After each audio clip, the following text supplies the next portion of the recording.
I'm getting ready to cut out the pattern pieces for the dress.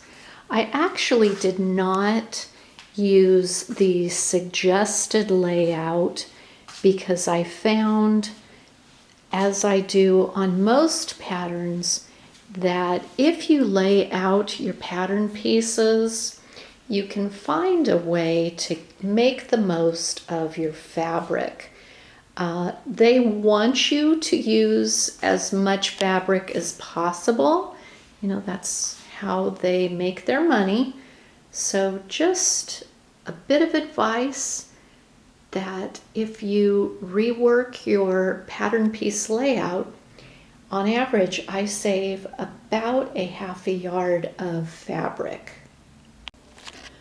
I have reset this collar 3 times.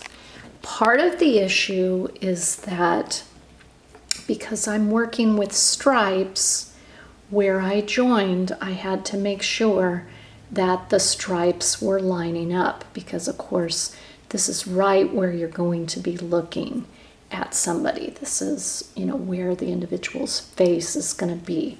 So you do want your stripes to match as closely as you can. I also decided to add some cotton crochet, so that is a little bit of a challenge as well, because then in the back closure, you have to make sure that the measurement of your collar is the same distance on either side.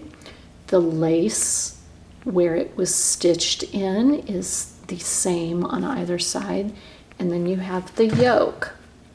So now that I've done that, I have the inside pinned, and see, even on that second piece of fabric, even though no one's going to see it, I made sure that my stripes match.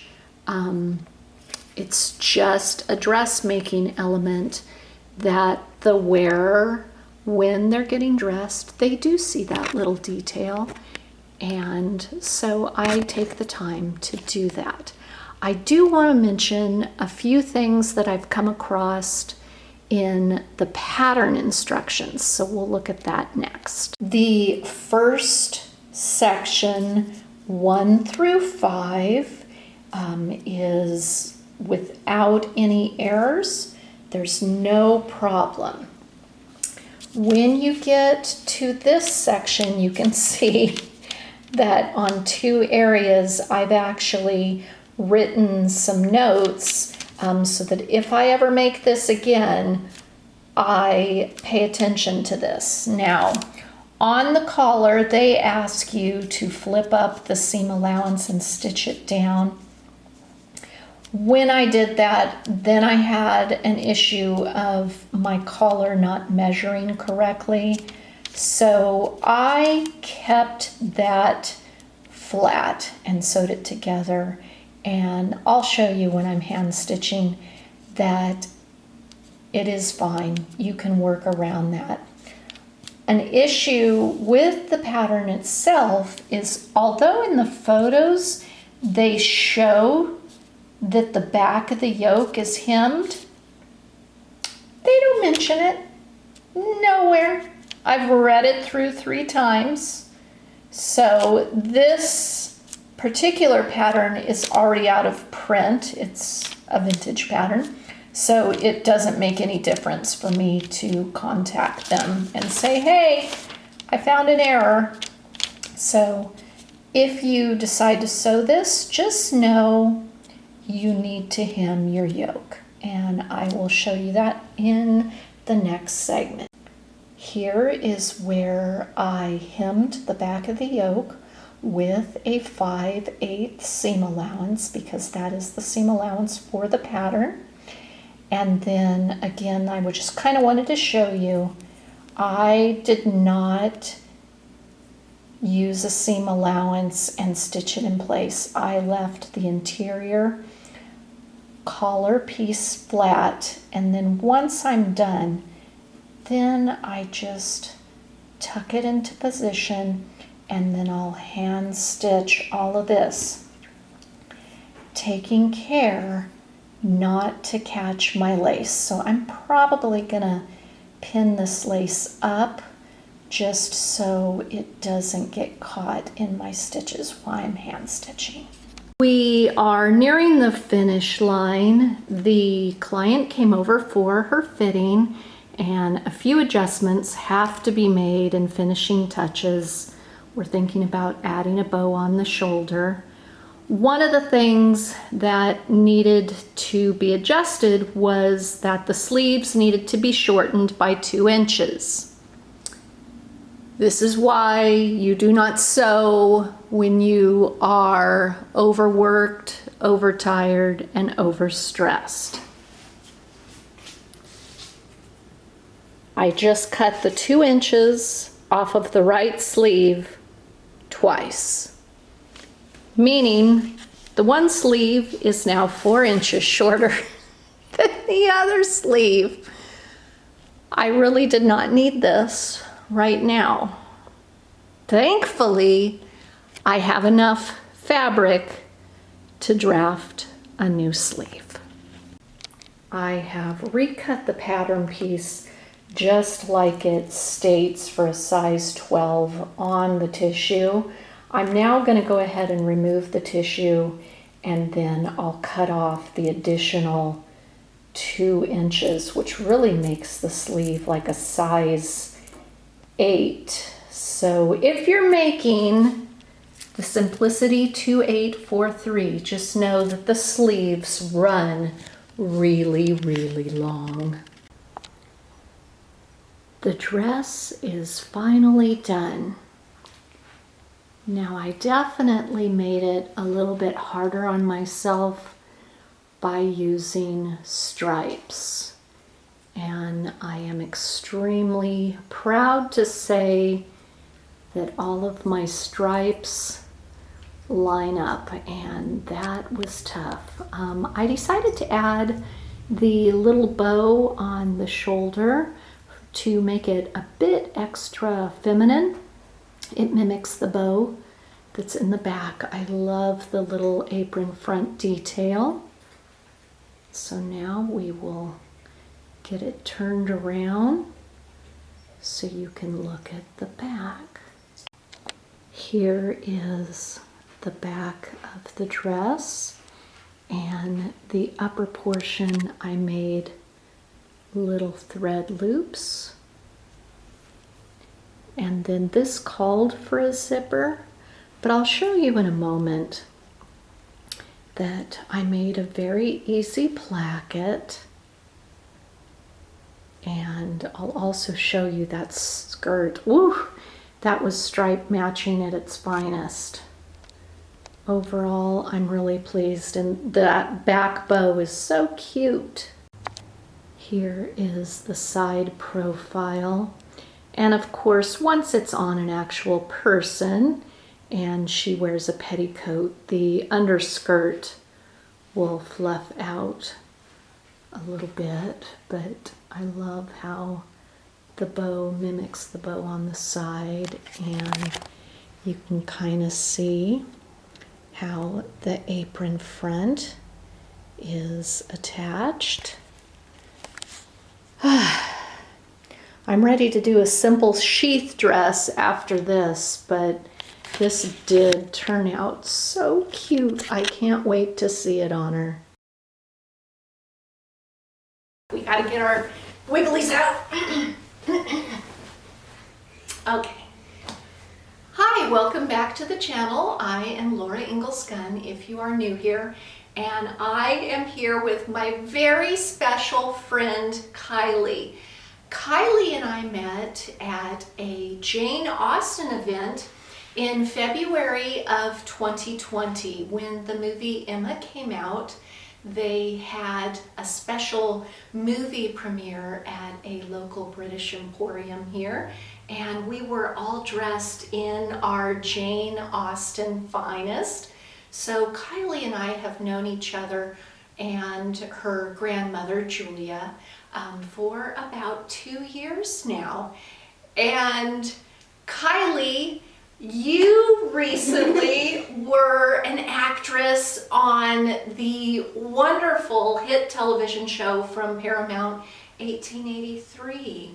How was that experience? It felt like I was in the future, where it was back in time. I felt like, oh hey, I'm dead right now. Yes, And because I'm right there. your role in the show was that you were one of the immigrants Yes. on the wagon train. So it was super exciting for me because I had known about this, Julia, as they were shooting and as the show was releasing each episode.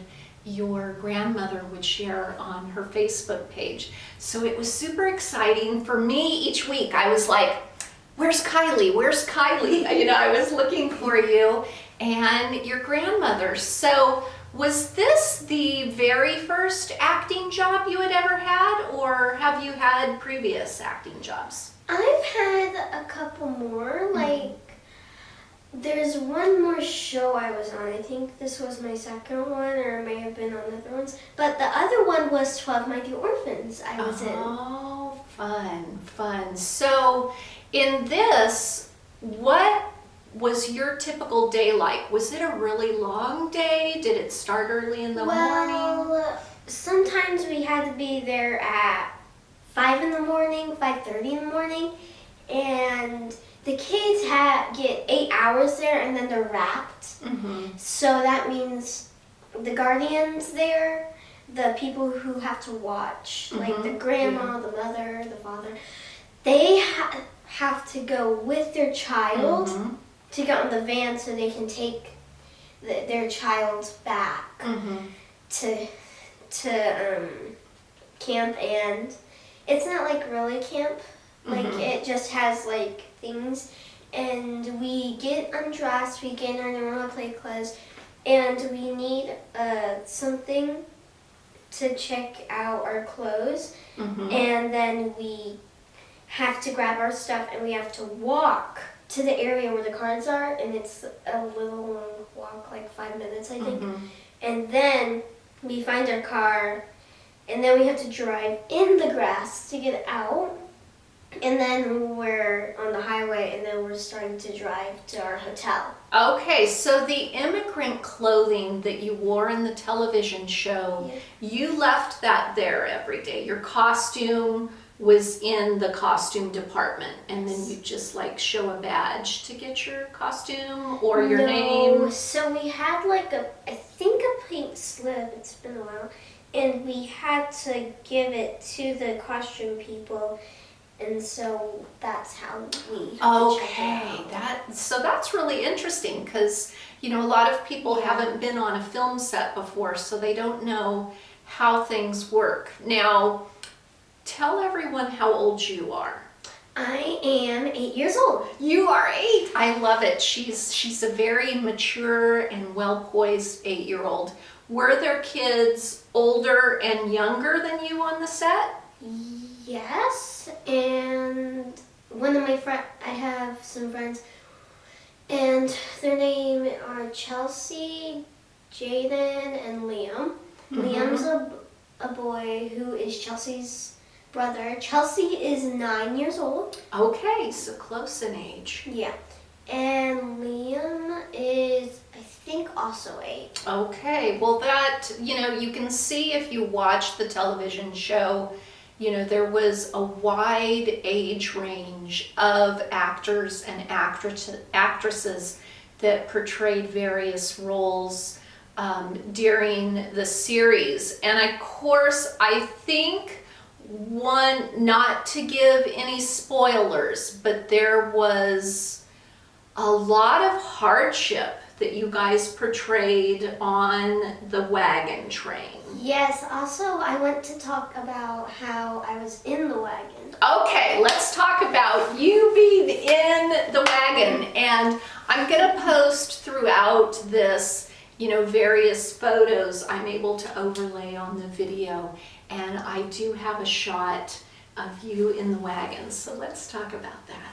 So I have two friends who Okay. I rode in the wagon. Both of them had their own wagon, Okay. but they didn't like buy it. Mm-hmm. And one of them was Papa Tim. He had some grandchildren, and I rode in his wagon, and the experience was actually bumpy. Yes. And the horses on the way, they kind of pooped. Yes, the horses do that. And it's always just right then, huh? Yeah, and they were really funny. And one of the horses I can't remember the horse's name, but one of the horses one of their eyes couldn't see well. Okay, so they were blind in Yeah. one eye. But the other eye they could see well. Mm-hmm. But the other horse, they were like buddies, Mm-hmm. and so that horse helped that other horse. So they were like a team of horses. Yeah, but there were only two. Mm-hmm. And the other man's name was Tim. Not Tim McGraw, but we can probably talk about the main actors. Okay. But his name was Tim, and he had a good wagon too. It was pretty much the same height as Papa Tim's wagon. And the two horses were actually very friendly too. But I didn't really get to ride in Tim's wagon. I just normally could ride.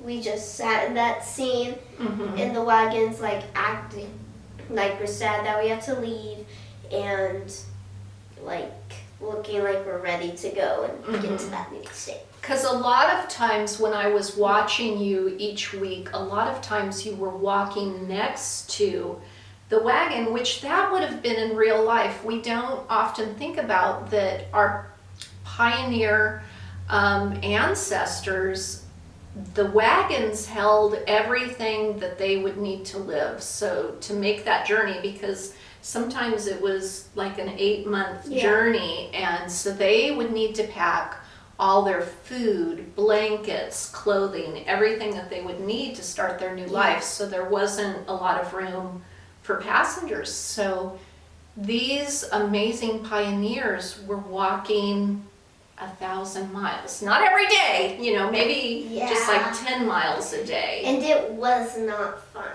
Well, and so when were you shooting this? Was this in the summer that you shot the series, or in the fall? Let's see, I think. So it was not summer.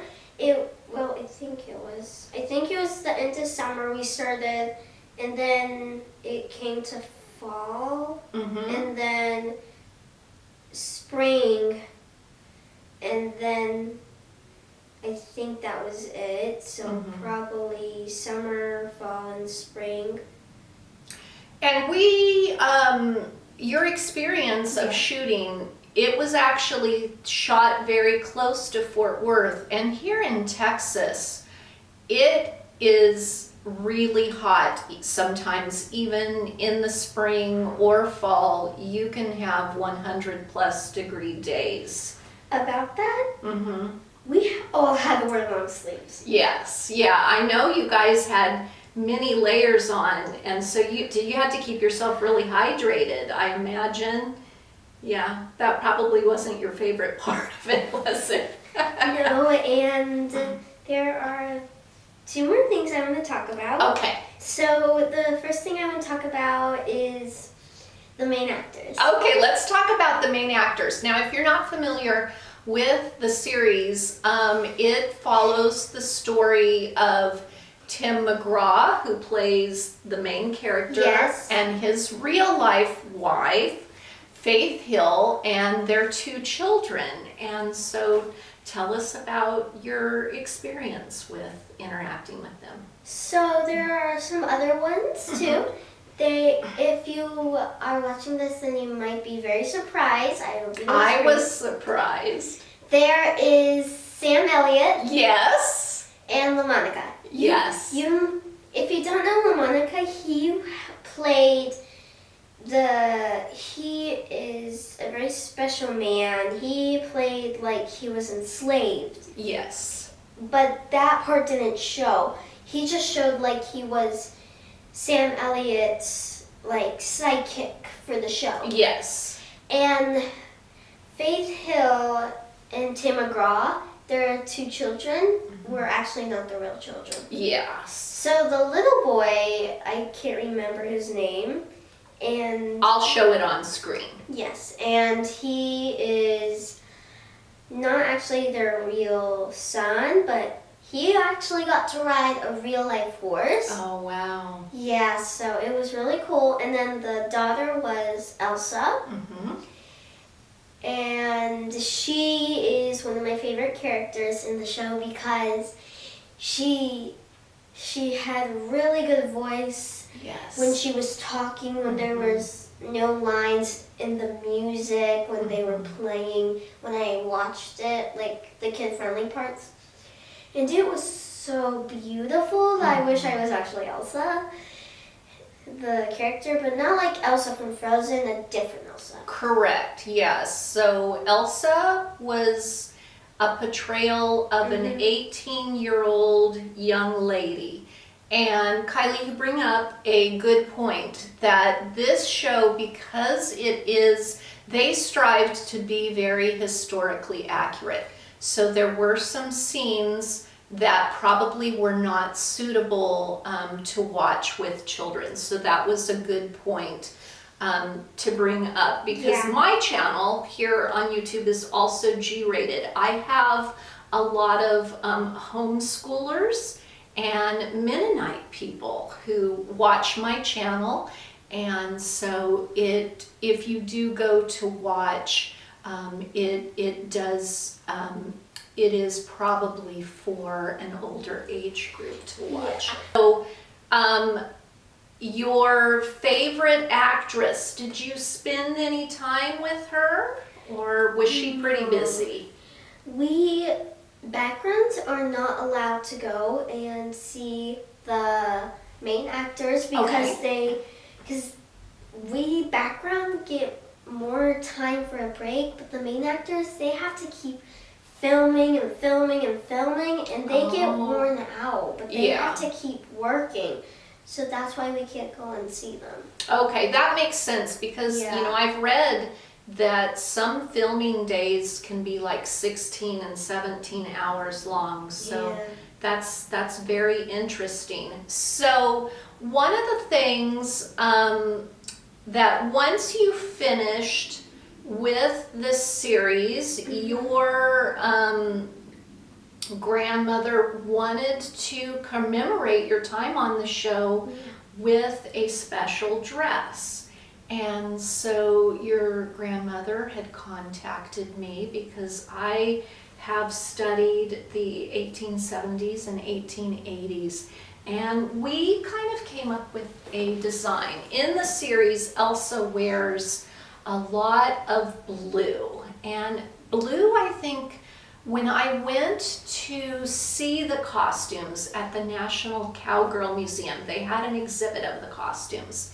And it talked about that the series creator, Taylor Sheridan, put Elsa in blue because he felt it was a very hopeful color.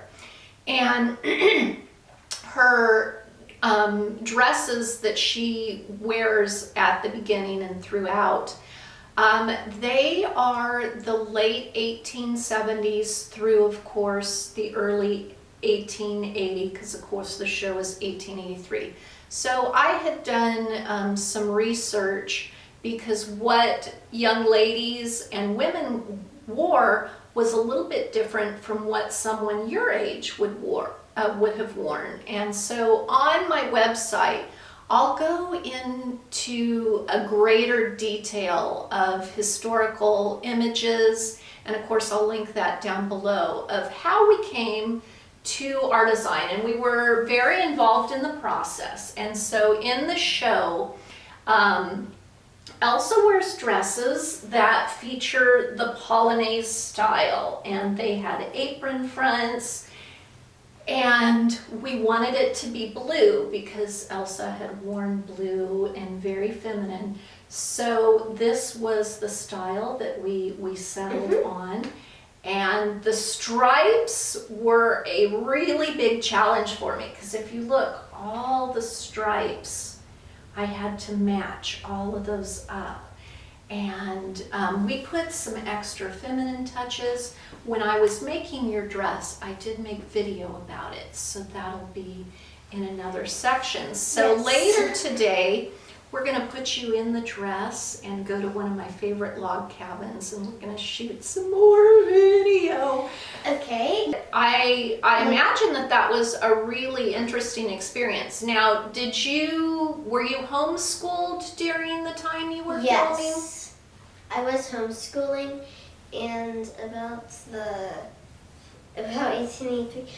1883 is like a time where they show what really happens, but like it's a serious movie because it tells a tale, and I know who's actually telling the story. It's Elsa, because she knows everything that's happening, but she's not saying the lines. She's just showing what happened for like the movie. She's actually the real teller in the story. Yes, she is what you call a narrator. Yes. She tells the story from her point of view. Yes. You know. I'm learning about that in school right now. Are you? So what grade are you in? Second. Second grade. So I want to thank you so much for coming on and talking about your experience, and I can't wait to have you switch into your dress, and we're going to go over to the log cabin and shoot some footage over there. So let's get started. Okay, thank you so much. Bye. Thank you.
Did you have a good time? Yes, now we're gonna go to Sonic and have me lunch. That sounds like a wonderful reward. I want to thank you so much for being a wonderful actress and model in my video. I wanna do some more. Well, we'll have to put our thinking caps on to see what we can do.